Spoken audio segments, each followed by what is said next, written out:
जय हिंद। आप सभी का स्वागत है आपके अपने YouTube channel Rahul talent institute में। दोस्तों, आज की इस वीडियो में हम लोग केमिस्ट्री पार्ट चैप्टर 1 का अभिक्रियाओं के बारे में देखने वाले हैं। दोस्तों, रासायनिक अभिक्रिया के कितने प्रकार हैं, उन सभी चीज़ों के बारे में आज हम लोग डिटेल से जानने वाले हैं और साथ ही उनके उदाहरण को भी कंप्लीट करने वाले हैं। तो चलिए दोस्तों, उनमें जो है लगभग 10 ठो अभिक्रियाएं हैं, 10 ठो अभिक्रिया होता है। उन सभी को जो है आज की इस वीडियो में हम लोग कंप्लीट करेंगे।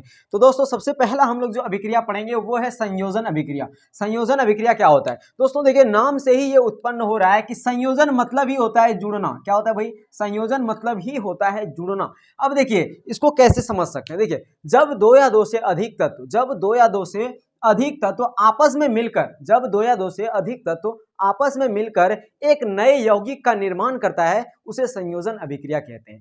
क्या यानी कि जब दो या दो से अधिक तत्व आपस में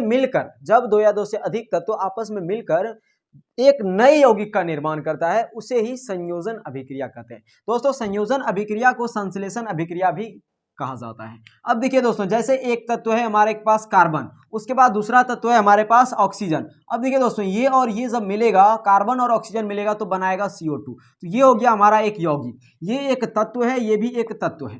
तो दो तत्व मिला और एक यौगिक बन गया। उसके बाद यहाँ एक तत्व है, कार्बन एक तत्व है, उसके बाद यहाँ कार्बन डाइऑक्साइड एक यौगिक है। अब देखिए दोस्तों, तत्व और यौगिक मिलकर भी जो है एक बड़े यौगिक का निर्माण करेगा, C+CO2 मिलेगा। तो देखिए दोस्तों, क्या बनाएगा? CO2 का ही निर्माण करता है। अब देखिए दोस्तों, CaO और प्लस H2O, इसके लिए जो है ना हमने एक अलग ही वीडियो बना दिया है कैसे संतुलित करना है। देखिए, CaO प्लस H2O, देखिए CaO ये भी एक यौगिक है और ये भी एक यौगिक है, और ये दोनों जब मिलता है तो क्या बनाता है भाई? तो कैल्शियम हाइड्रा ऑक्साइड। यानी कहने का मतलब, दो यौगिक भी मिलकर एक नए यौगिक का निर्माण कर सकता है, या फिर एक तत्व एक यौगिक मिलकर एक नए यौगिक का निर्माण कर सकता है, या फिर दो तत्व मिलकर एक नए यौगिक का निर्माण कर सकता है। यह है दोस्तों संयोजन अभिक्रिया का आपके पास उदाहरण, और जो है डेफिनेशन तो आपको बता ही दिए कि जब दो या दो से अधिक तत्व या यौगिक मिलकर एक नए यौगिक का निर्माण करता है, उसी को हम लोग संयोजन अभिक्रिया के नाम से जानते हैं।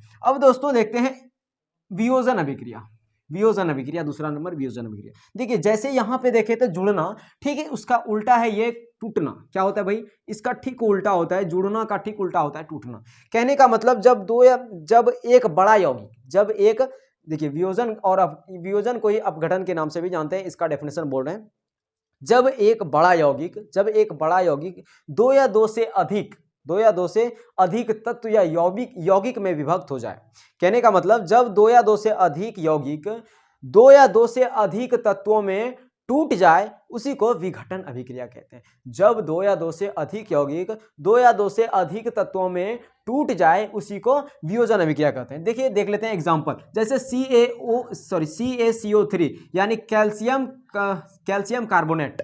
देखिए दोस्तों, ये जो है मिला है, क्या मिला है भाई? तो ये एक यौगिक है और इससे जो है बन रहा है कैल्शियम ऑक्साइड, और ये जो है कार्बन डाइऑक्साइड का निर्माण कर रहा है। तो एक बड़ा यौगिक जो है ये जो है ना टूट के बना रहा है, इतना चीज टूट के बन रहा है। दो ये तो हो गया यौगिक और ये हो गया भी यौगिक, तो दो यौगिक का निर्माण कर रहा है। तो इस तरह से बोल सकते हैं, जब एक बड़ा यौगिक दो या दो से अधिक तत्व या यौगिक का निर्माण करता है, उसी को वियोजन या अपघटन अभिक्रिया कहते हैं। KClO3। अब देखिए, ये जो है टूट के फिर यहां से एक यौगिक बना रहा है, पोटेशियम क्लोराइड और एक ऑक्सीजन का।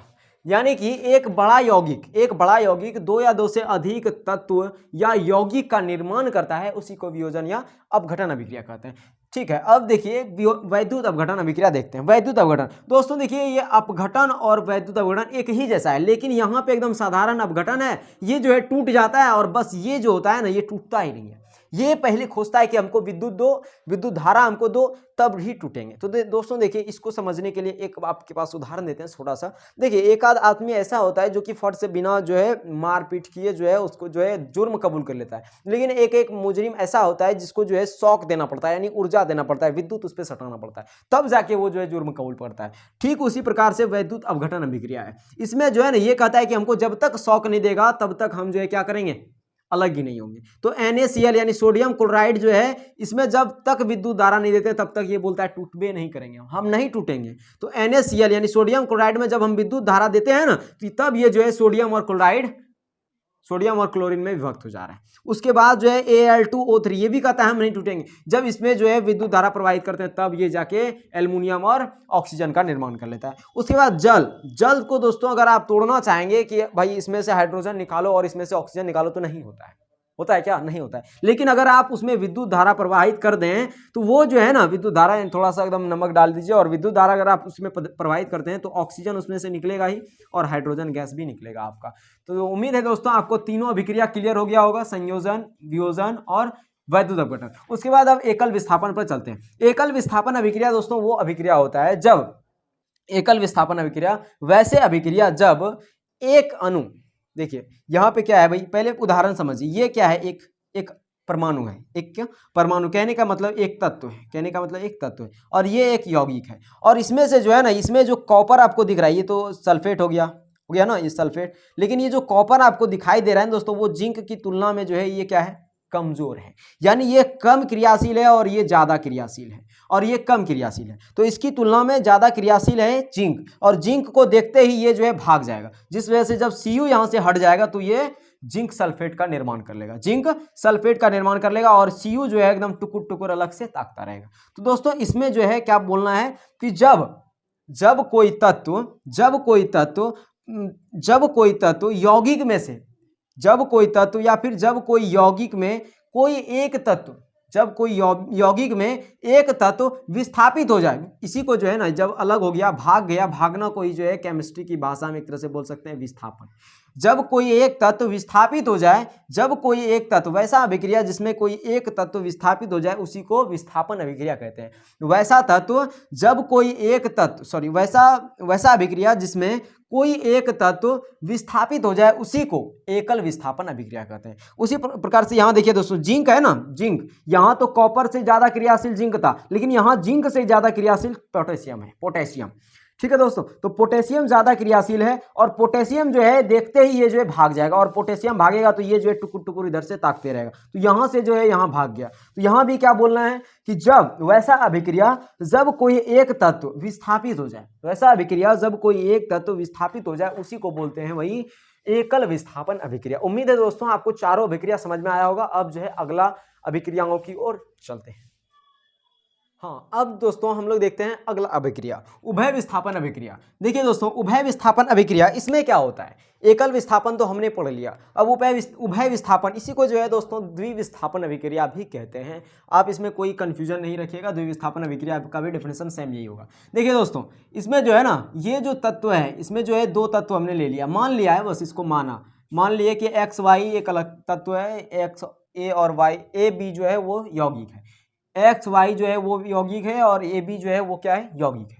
ये दोनों यौगिक है और इसका जो है ना सबसे पहले प्लस होता है, फिर माइनस, फिर प्लस, फिर माइनस, और उसके बाद जो है दोस्तों इसमें जो है कहानी शुरू होता है। प्लस को बोलते हैं एनोड और माइनस को बोलते हैं कैथोड, प्लस को एनोड और माइनस को कैथोड, याद रखिएगा ये। उसके बाद ये एक्स जो है ना दोस्तों, एक्स जो है ये बी से अभिक्रिया करेगा, जाके किससे करेगा? बी से अभिक्रिया करेगा, यानी एक्स जो है बी से मिल जाएगा, प्लस जो है ये माइनस वाले से मिल जाएगा, दूसरे यौगिक में से दूसरा तत्व से मिल जाएगा, प्लस जो है माइनस से मिल जाएगा। अब देखिए जब एक्स जब माइनस से मिल जाएगा, जब एक्स यानी कि एक्स और बी बनाएगा, एक्स और बी बनाएगा, उसके बाद अब देखिए यहाँ पे अब क्या बचा भाई? तो यहाँ पे बचा ए और वाई।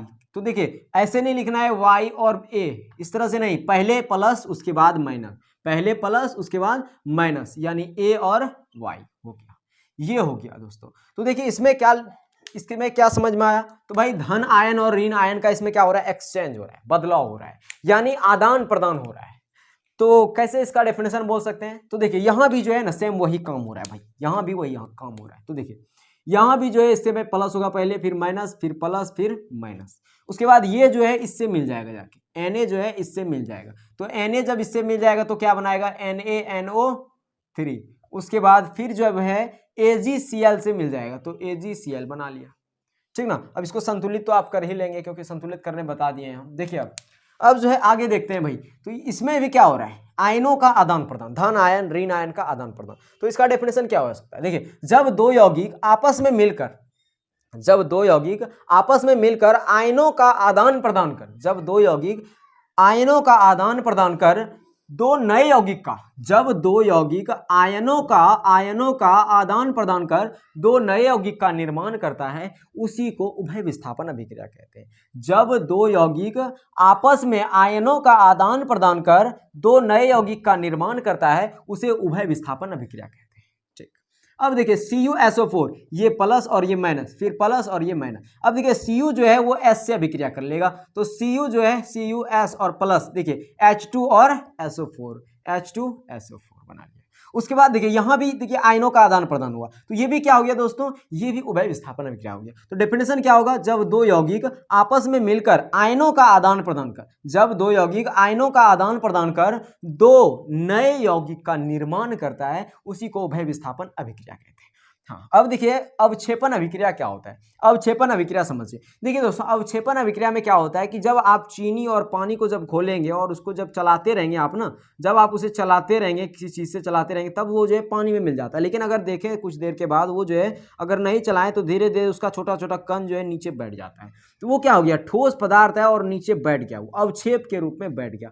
तो क्या होगा भाई, तो वैसा पदार्थ जब वैसा अभिक्रिया जिसमें वैसा अभिक्रिया सुनिएगा, वैसा अभिक्रिया जिसमें ठोस पदार्थ विलयन के रूप में नीचे बैठ जाए, वैसा पदार्थ जिसमें ठोस के रूप में या फिर अवक्षेप के रूप में विलयन में नीचे बैठ जाए, वैसा पदार्थ जिसमें ठोस के रूप में विलयन नीचे बैठ जाए या फिर ठोस पदार्थ नीचे बैठ जाए, उसी को अवक्षेपण कहते हैं। अब देखिए दोस्तों, NaCl और AgNO3 ये जो है इससे अभिक्रिया कर लेगा जाके, तो NaNO3 बनाएगा, NaNO3 और प्लस Ag जो है इससे अभिक्रिया कर लेगा तो AgCl बनाएगा। अब देखिए दोस्तों, यहाँ पे NaNO3 यानी सोडियम नाइट्रेट जो है दोस्तों, ये जो है क्या है, अवक्षेप है हमारा, क्या है भाई, तो अवक्षेप है। और अवक्षेप को जो है तीर चिन्ह से डिनोट किया जाता है, अवक्षेप को तीर चिन्ह से डिनोट किया जाता है। उसके बाद देखिए दोस्तों, ये है कॉपर सल्फेट और ये हाइड्रोजन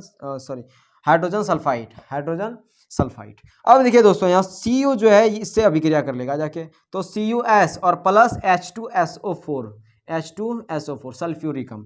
अब देखिए दोस्तों, यहाँ CuS यानी कॉपर सल्फाइड जो है, ये भी जो है क्या है भाई, तो ये भी हमारा एक विलयन है, यानी कि ठोस पदार्थ अवक्षेप बना हुआ है। तो अवक्षेपण अभिक्रिया किसको बोलेंगे, जब वैसा ऐसे बोल सकते हैं, वैसा अभिक्रिया जिसमें ठोस पदार्थ विलयन के रूप में या फिर वैसा पदार्थ जिसमें विलयन ठोस पदार्थ के रूप में नीचे बैठ जाए, वैसा अभिक्रिया जिसमें ठोस पदार्थ विलयन में नीचे बैठ जाए, उसी को अवक्षेपण अभिक्रिया कहते हैं। हाँ, अब जो है उदासीनीकरण अभिक्रिया देखते हैं भाई। उदासीनीकरण अभिक्रिया में क्या होता है भाई, तो देखिए उदासीनीकरण अभिक्रिया जो है ना, इसके बारे में जो है अम्ल क्षार भस्म जो चैप्टर है उसमें अच्छा से पढ़ेंगे। देखिए फिलहाल अभी यहाँ देख लेते हैं, यही समझ में आ जाएगा आपको। अम्ल और प्लस भस्म, यानी कहने का मतलब है कि अम्ल और भस्म, वैसा अभिक्रिया जिसमें अम्ल भस्म मिलकर लवण और जल बनाता है, अम्ल भस्म मिलकर लवण और जल बनाता है, उसी को बोलते हैं उदासीनीकरण अभिक्रिया। कहने का मतलब क्या है, वैसा अभिक्रिया जिसमें अम्ल भस्म मिलकर लवण और जल बनाता है, उसे उदासीनीकरण अभिक्रिया कहते हैं। अब देखिए दोस्तों, अम्ल HCl जो हाइड्रोक्लोरिक अम्ल है ये, ठीक ना, भस्म NaOH सोडियम हाइड्रोक्साइड, ये भस्म है दोस्तों। भस्म जो होता है स्वाद में कड़वा होता है और अम्ल जो होता है वो स्वाद में खट्टा होता है। ठीक, अब देखिए हम लोग जो खाना खाते हैं वो जो है अम्लीय हो जाता है, पेट में जाते ही वो अम्लीय, क्योंकि अम्लीय रस निकलता है तो वो जो है अम्लीय हो जाता है। लेकिन अगर ज़्यादा खाना खा लेते हैं, अगर खट्टा खट्टा डकार आने लगता है तो वो अम्लीय डकार होता है। तो कैसा डकार होता है, खट्टा डकार आने लगा, अम्लीय डकार। तो उसको जो है ठीक करने के लिए क्या करते हैं, वो 5-7 रुपये में जो है इनो लाते हैं और 6 सेकंड में जो है काम कर देता है। तो वो जो इनो लाते हैं दोस्तों, वही कड़वा होता है। क्या होता है, कड़वा होता है, यानी कि वही चीज़ कड़वा। अगर आप इनो को चख के देखेंगे तो वो थोड़ा सा तीखा लगता है, कड़वा लगता है, तीखा नहीं कड़वा लगता है वो। तो उसको पीते ही जो है क्या हो जाता है, लवण और जल का निर्माण कर देता है। कहने का मतलब वो जो एकदम उदास हो जाता है, पेट जो है क्या करता है, एकदम साफ कर देता है, पूरा एकदम उदास हो जाता है। वो अम्लीय गुण भस्म गुण दोनों को क्या करता है, अम्लीय गुण को भस्म जो है क्या करता है, शांत करके लवण और जल का निर्माण करता है। जैसे HCl और NaOH है, तो HCl प्लस होगा यहाँ माइनस, प्लस होगा यहाँ माइनस, तो प्लस वाला लवण जो होगा दोस्तों, वो देखिए आप, देखिए लवण जो होगा दोस्तों Na और Cl लवण, ठीक ना, Na और Cl ये एक लवण है, NaCl ये एक लवण है। उसके बाद अब जो है देखिए प्लस वाला माइनस से कराया ना, उसके बाद अब जो है ये जो है ना लवण और जल, इसलिए अब उल्टा आप बोलेंगे उल्टा क्यों किए, तो कोई दिक्कत नहीं है, आप यहाँ देखिए लवण लिखे ऊपर ना, इसलिए लवण पहले लिखना पड़ेगा भाई। उसके बाद जल देखिए H2 और O, H2O। तो जल का निर्माण किया, लवण और जल का निर्माण। तो वैसा अभिक्रिया जिसमें अम्ल और भस्म मिलकर लवण और जल का निर्माण करे उसे उदासीनीकरण अभिक्रिया कहते हैं। उसी प्रकार से अब यहाँ हाइड्रोजन सल्फेट, हाइड्रोजन सल्फेट, ये प्लस और ये माइनस, ये प्लस और ये माइनस। अब देखिए दोस्तों यहाँ पे भी क्या करेगा भाई, यहाँ पे भी लवण बनाएगा फिर जल बनाएगा। तो ये सल्फेट है, सल्फेट है ना, और ये जो है पोटेशियम से अभिक्रिया कर लेगा तो क्या बनाएगा, पोटेशियम सल्फेट। उसके बाद ये पोटेशियम सल्फेट जो है लवण है। उसके बाद OH और यहाँ पे H2, तो क्या बनेगा भाई, H2O, जल, जल का निर्माण हो जाएगा। तो दोस्तों देखिए जल का निर्माण, और आप संतुलित तो कर ही लेंगे उम्मीद है। अब देखिए यहाँ पे देखिए इसका भी डेफिनेशन क्या हो जाएगा भाई, जब अम्ल और भस्म मिलकर लवण और जल का निर्माण करता है उसे उदासीनीकरण अभिक्रिया कहते हैं। अब दोस्तों देखते हैं प्रकाश रासायनिक अभिक्रिया। प्रकाश रासायनिक अभिक्रिया ये भी बहुत आसान है दोस्तों, इसका डेफिनेशन बहुत आसान है। वैसा अभिक्रिया जो प्रकाश की उपस्थिति में होता है उसे प्रकाश रासायनिक अभिक्रिया कहते हैं। वैसा अभिक्रिया जो प्रकाश की उपस्थिति में होता है उसे प्रकाश रासायनिक अभिक्रिया कहते हैं। जैसे हाइड्रोजन और क्लोरीन, ये जो है मिलना चाहता है लेकिन मिल नहीं पाता है, ये कोसता है कि प्रकाश हमको चाहिए, सूर्य प्रकाश चाहिए, और सूर्य प्रकाश जब इसको मिलता है तो ये जो है हाइड्रोक्लोरिक अम्ल बना लेता है। उसी प्रकार से जो है कार्बन डाइऑक्साइड और जल, ये दोनों जब मिलता है तो ये कहता है कि नहीं, हम जब मिलेंगे ना तो हमको जो है क्या चाहिए, सूर्य प्रकाश चाहिए। और क्लोरोफिल भी अगर बोल सकते हैं, क्लोरोफिल, तो सूर्य प्रकाश इसको भी चाहिए, तब जाके ये जो है भोजन का निर्माण और जो है ऑक्सीजन देता है, तब जाके ये भोजन और ऑक्सीजन दे पाता है। कौन, पेड़ पौधा, ठीक ना। उम्मीद है दोस्तों आपको जो है इन 8 अभिक्रियाओं तक कंप्लीट हो चुका होगा। अब जो है चलते हैं 9वां नंबर अभिक्रिया की ओर। तो अब दोस्तों हम लोग ऑक्सीकरण और अवकरण अभिक्रिया को देखेंगे। चलिए दोस्तों ऑक्सीकरण और अवकरण को देख लेते हैं। बहुत ही इंपॉर्टेंट दोस्तों है ये आपके अभिक्रिया, अगर आप 10th क्लास में हैं तो ये बहुत ज्यादा इंपॉर्टेंट है दोस्तों। तो चलिए देख लेते हैं अब ऑक्सीकरण अभिक्रिया। दोस्तों ऑक्सीकरण अभिक्रिया किसे कहते हैं, जब ऑक्सीजन का किसी में जुड़ना होता है, ऑक्सीजन का जुड़ना और हाइड्रोजन का टूटना, ऑक्सीजन का जुड़ना और हाइड्रोजन का टूटना ऑक्सीकरण अभिक्रिया कहलाता है। ऑक्सीजन का जुड़ना और हाइड्रोजन का टूटना, जैसे देखिए दोस्तों समझिए आप, ऑक्सीजन का अगर कहीं पे ऑक्सीजन जुड़ रहा है या हाइड्रोजन टूट रहा है तो वो हो जाएगा ऑक्सीकरण अभिक्रिया। जैसे अब देखिए यहाँ पे दोस्तों कार्बन है ना, कार्बन, अब देखिए दोस्तों कार्बन यहाँ पे है और यहाँ पे कार्बन है, लेकिन यही जो है यहाँ पे देखिए क्या हो रहा है, इसमें ऑक्सीजन जुड़ रहा है। यहाँ पे कार्बन है सिर्फ, लेकिन यहाँ जब देखते हैं तो इसमें जो है क्या जुड़ जा रहा है, तो ऑक्सीजन जुड़ जा रहा है। तो ये कौन सा अभिक्रिया हो जाएगा भाई, तो ये हो जाएगा हमारा ऑक्सीकरण अभिक्रिया।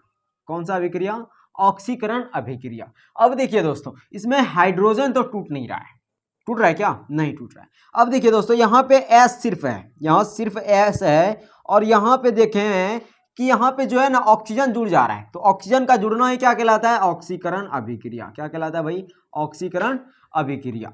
अब देखते हैं दोस्तों आगे। अब देखिए यहाँ पे अवकरण आप समझ लेते हैं भाई। अवकरण में क्या होता है, ठीक इसका उल्टा, यहाँ पे ऑक्सीजन जुड़ रहा था तो यहाँ पे हाइड्रोजन जुड़ेगा, हाइड्रोजन का जुड़ना, और यहाँ पे हाइड्रोजन टूट रहा था तो यहाँ पे जो है ऑक्सीजन जुड़ रहा था तो यहाँ पे जो है ऑक्सीजन क्या होगा, टूटेगा। क्या होगा भाई, तो ऑक्सीजन का टूटना, ऑक्सीजन का टूटना, हाइड्रोजन का जुड़ना और ऑक्सीजन का टूटना, हाइड्रोजन का जुड़ना और ऑक्सीजन का टूटना अवकरण अभिक्रिया कहलाता है। अब समझते हैं दोस्तों कैसे। देखिए हाइड्रोजन है और यहाँ पे ऑक्सीजन है, हाइड्रोजन और ऑक्सीजन है। अगर हाइड्रोजन जुड़ रहा है, जैसे देखिए दोस्तों यहाँ पे ये ऑक्सीजन है, सिर्फ ऑक्सीजन है, लेकिन इस पार देखते हैं जाके तो ऑक्सीजन है लेकिन इसमें हाइड्रोजन जुड़ जा रहा है, तो ये कौन सा अभिक्रिया हो जाएगा भाई, तो ये हो जाएगा अवकरण अभिक्रिया। कौन सा अभिक्रिया, अवकरण अभिक्रिया। अब यहाँ देखिए दोस्तों हाइड्रोजन अकेला है, यहाँ हाइड्रोजन अकेला है, लेकिन यहाँ इस पार देख रहे हैं तो यहाँ पे जो है ऑक्सीजन भी जुड़ जा रहा है, तो हाइड्रोजन यानी कि ऑक्सीजन का जुड़ना ही क्या कहलाता है, ऑक्सीकरण अभिक्रिया। तो ऑक्सीकरण अभिक्रिया भी हो जाएगा। अब यहाँ पे कंफ्यूजन आ गया। अब यहाँ पे आप सोचेंगे कि भाई अवकरण और ऑक्सीकरण दोनों साथ साथ कैसे हो सकता है। जी हाँ, ऑक्सीकरण, इसी अभिक्रिया को जो है नाम दिया जाता है रेडॉक्स अभिक्रिया का।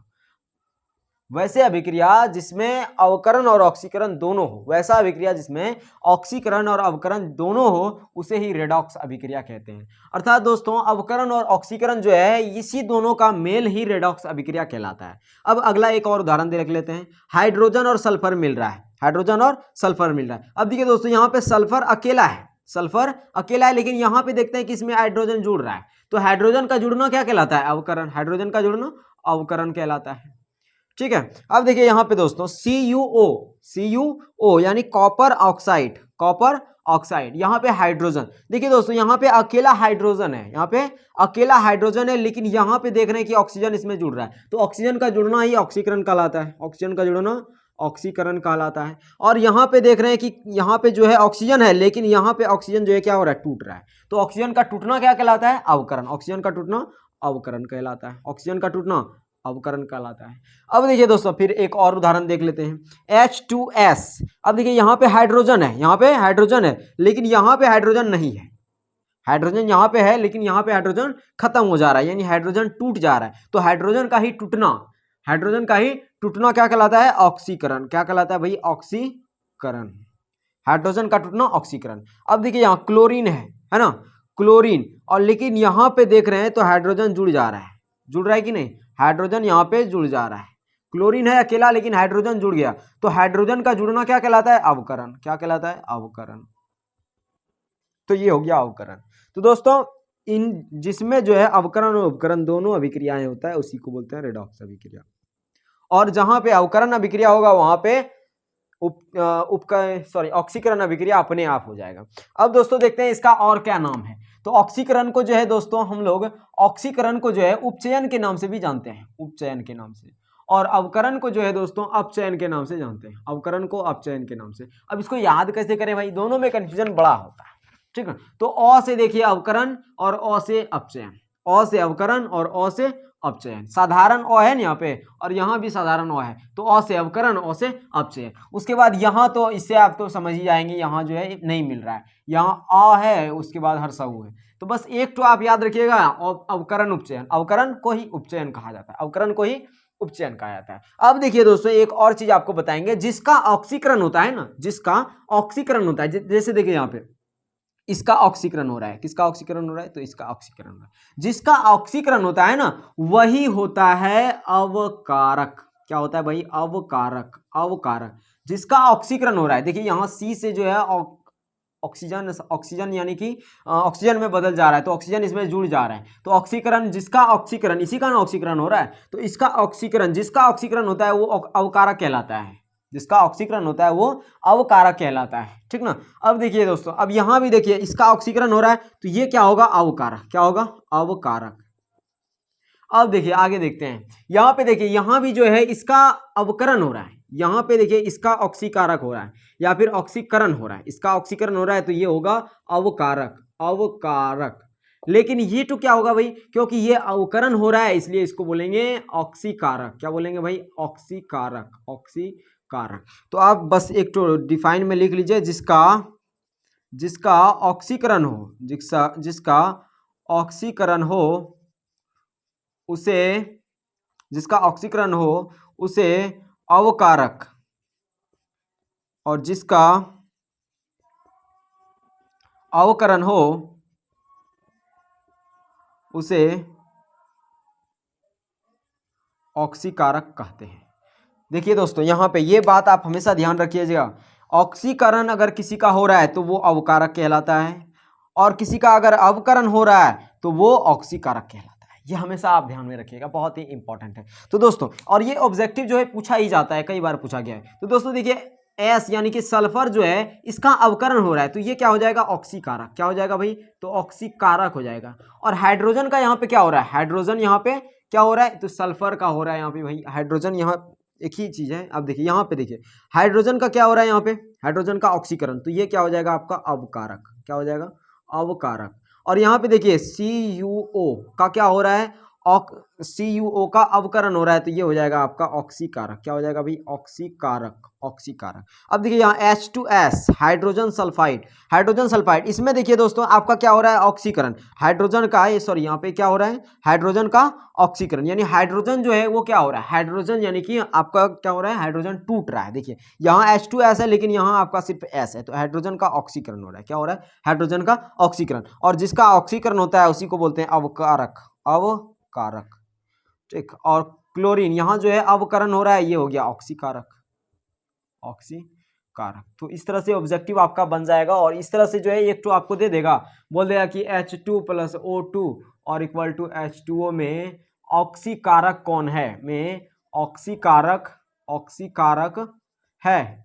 ऑक्सीकारक कौन है? ऑप्शन में ए नंबर ऑप्शन में दे दिया जाएगा आपको H2, ए नंबर ऑप्शन में आपको दे दिया जाएगा H2, बी नंबर में आपको दे दिया जाएगा O2, सी नंबर में आपको दे दिया जाएगा H2O और डी नंबर में दे दिया जाएगा ऑल।